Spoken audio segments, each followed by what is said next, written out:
Esiet sveicināti par laimi. Dzīve nebeidzas ar 17. septembri. Tas punkts A. Un arī Latvijā politika nebeidzās ar 17. septembri.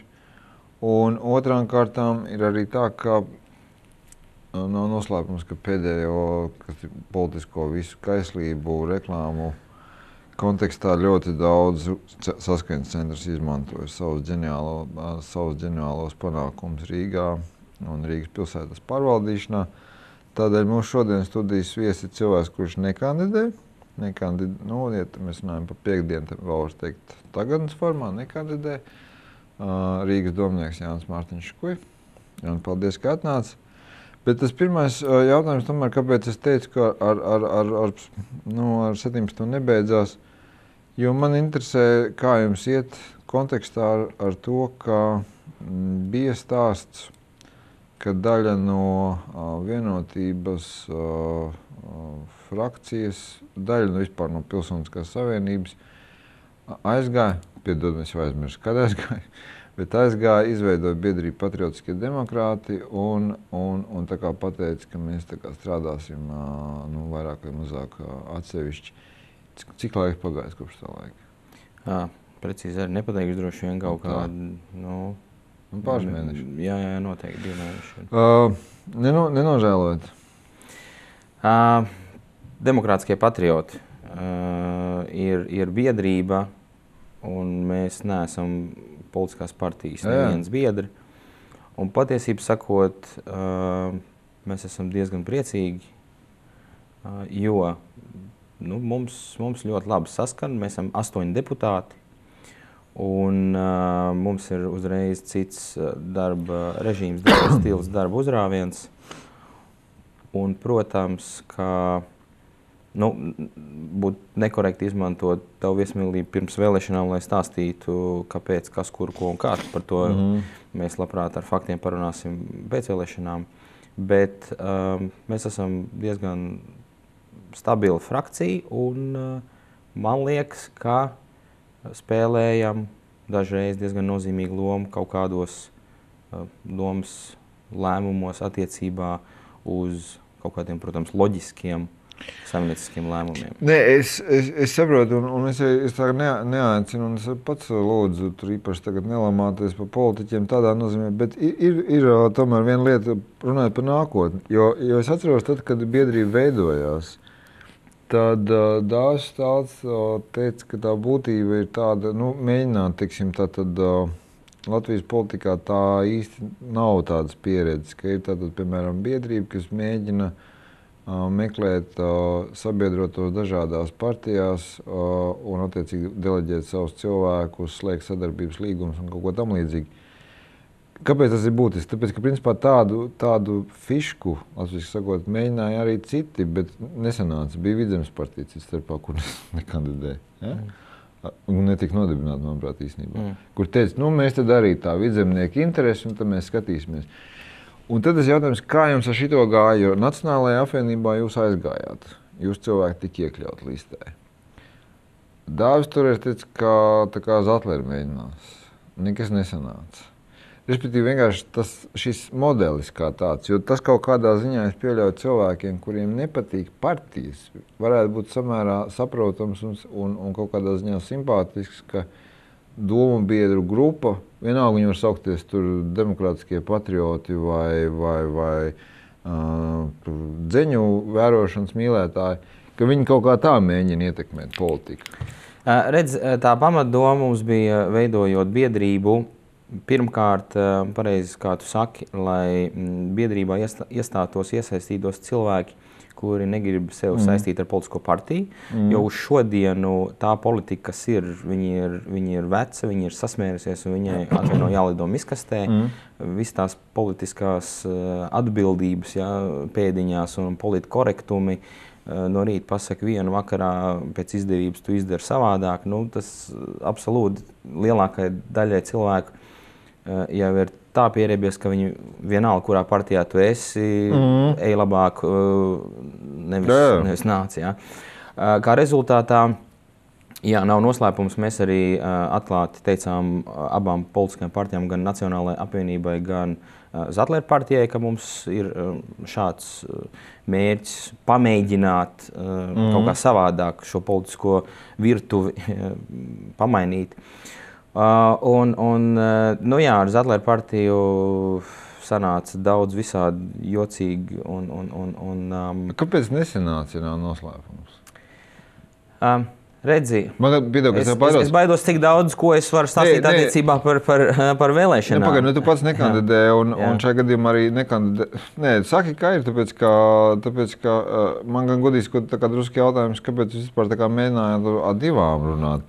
Tāpēc, ka Nacionāla apvienība tur es sapratu, jo tur bija tie cilvēki no vienotības, kas bija, teiksim, tā kā nacionālāk noskaņot, un tā, nu tur tā kā bija diezgan loģiski.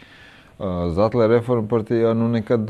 Es atvainojos, viņš jau pamanījās vēl vakardien savās uzrunās, tur kas tik drukāts, ja? Nu, pēdējā diena, kad drīkstēja, 15. Tur kaut ko tur visu Latviju uzknāps, ja? Nu, vispār godīgi, ka nesapratu, kādā sakarībā. Ko tu jūs vispār mēģinājāt pie viņa iet, tā godīgi? Redz, tā sākums saruna bija caur cilvēkiem, kuri bija klāt un stāvēja tuvu visam procesam. Un izskatījās, sākums jau visiem likās, ka būs diezgan kaut kas tur interesants un kaut kas varētu savādāk pamainīt šo politisko dīķi.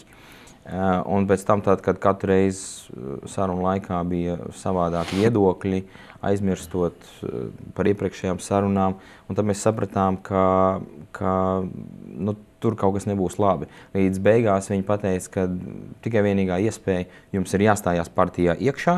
Modelis tika noraidīts. Jā, un tad viss notiks. Nacionāla apvienība bija absolūti atvērti uz šādu modeli. Mums ir mūsu vienošanās, mūsu pārunas, un līdz ar to, ja kāds nevēlās mūs, neiesim uzbāzties. Nu labi, nē, jo tas ir tas jautājums arī tiešām tā kā uz nākotni vērsts, kā šāds modelis, jo tā kā drusku jocīgi sanāk, ka tiešām cilvēkam ir baigi tā kā jāiestājas, lai gan it kā ir tagad precedenti, ka cilvēks nav partijā, bet viņš, teiksim, vai kandidē vai pat tiek deleģēts kaut kādām ministrām, bet vienkārši tas ir interesants stāsts, kā tāds mēģināt to politiku šādi iegriezt. Redzi, šeit ir atbilde par tiem mēģinājumiem, kad tiek deleģēti uz ministra posteņiem tiek deleģēti partiju cilvēki. Un vienīgais arguments, kāds līdz šim partijām ir bijis, politiskā atbildība. Kas neko nenozīmē. Muļķības tās ir. Pilnīgākais muļķības. Tur nav nekad nevienam bijusi nekāda politiska atbildība. Kā rezultātā šis ir tas modelis, kad cilvēkam nav jābūt partijiski piederīgam. Un es nezinu, Eiropā, kur, man liekas, Šveicē ir pat, kad cilvēki var savu listi veidot, jo, ja viņš ir konkrētā nozarē profesionāls un dara savu darbu un viņam ir atbalsts. Jo, ja šodien mēs uzrunājam uz ielas cilvēkus un paprasām uztaisīt ideālu partiju, viņš paņems no katras partijas tos labākos un vien būs superpartija un Latvija dzīvos un plauks. Ja? Bet katram ir savs favorīts. Ja? Kā rezultātā tautai nav iespēja izvēlēties. Pie tam vēl visas partijas saka to, ka mēs esam tautas pārstāvēti. Tautas pārstāvēt, cik tas ir? 200 cilvēki, 300 cilvēki, nezinu, 600 cilvēki. Kurējā, bet vienotībā šodien it kā ir uz papīra 600 vai vairāk. Reāli tur varbūt ir kaut kā 400. Līdz ar to sist pie krūts un pateikt, ka mēs visi tautas pārstāvēt, arī tas nav īpaši. Tas ir tas jautājums, ka tu atrodi it kā sev tīkamu, bet tu esi spiest arī, teiksim, tu vari svītrot, protams, bet, principā tu nobalso arī par cilvēkiem, kur tev galīgi nepatīk. Tikai tu lai atdod balsu par kādu, kas tev patīk. Protams. Un to tendenci mēs attiecībā uz biedrību jūtam, ka cilvēki tiešām ir ieinteresēti, viņi nāk, viņi gatavi stāties biedrībā, pamēģināt, paskatīties, vispārībā paostīt to pulveri, saprast, kas tas ir, kāds var būt viņa pienesums. Un tad, ja viņš izlem, tad viņš var stāties partijā. Bet ir ļoti daudz, kur saka, cilvēki, es jūs atbalstīšu, es jums palīdzēšu, bet partijā es nestāšos. Bet līdz ar to tas nozīmē, ka šī biedrība, tad demokrātiskie patrioti ir izveidoti un arī, teiksim, labi šajās vēlēšanās, kā sanāks, tā sanāks. Es domāju par tiem, kas aizgāja uz Nacionālo apvienības listi. Bet, principā, jūs, kā teikt, turpināsiet strādāt arī nākamgad? Biedrība pastāvēs, viņi noteikti pa partiju, es šodien saku, noteikti pa partiju nekļūs. Es gan neesmu biedrības valdē, bet mēs strādājam koleģiāli. Okay. Bet pats sākums dibināt šo biedrību tieši bija tāds, kad nekāda politiskā partija. Klausies, bet pabeidzot šo tēmu, tev ir viedoklis par to, kāpēc Latvijā ir tik neveiksmīgi stāsti par tā saucamajām mazajām partijām. Nu, citiem vārdiem sakot, ka it kā visiem ir iebjās tur tās lielās partijas un tā, bet tās mazās tomēr katrās vēlēšanās mēģina piedalīties, savāc tur tieši 0,8 vai ne, vai kaut ko tam līdzīgi. Es pat vēlētāju droši psiholoģiju kaut kādā ziņā. Kāpēc tad, ja mums tik ļoti nepatīk tās lielās, pie varas esošās partijas, kāpēc ar tām mazajām tā neveicās? Redz, es domāju, ka mazās, es viņas nesauktu juridiski, viņas ir partijas, bet viņas nevar būt partijas, tās ir drīzāk interešu grupas. Un, ja interešu grupa pārstāv kaut kādu, vienu mazu konkrētu, smalku nišu, ja, tad arī viņa nevar augt lielāk.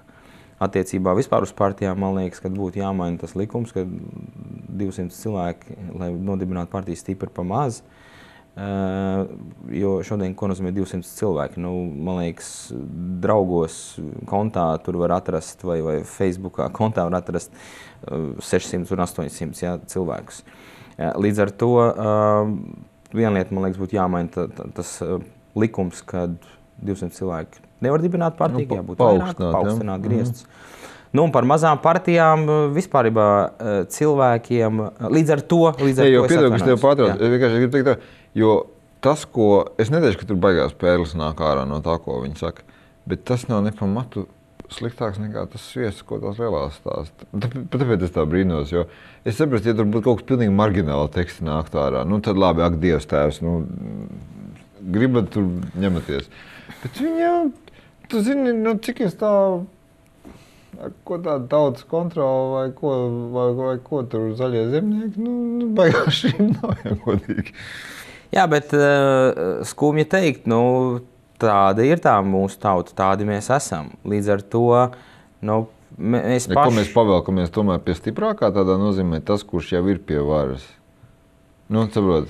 Redzi, tam, kuram ir vara, tam arī ir iespēja manipulēt un iespaidot. Caur mēdījiem un tā tālāk un tā tālāk.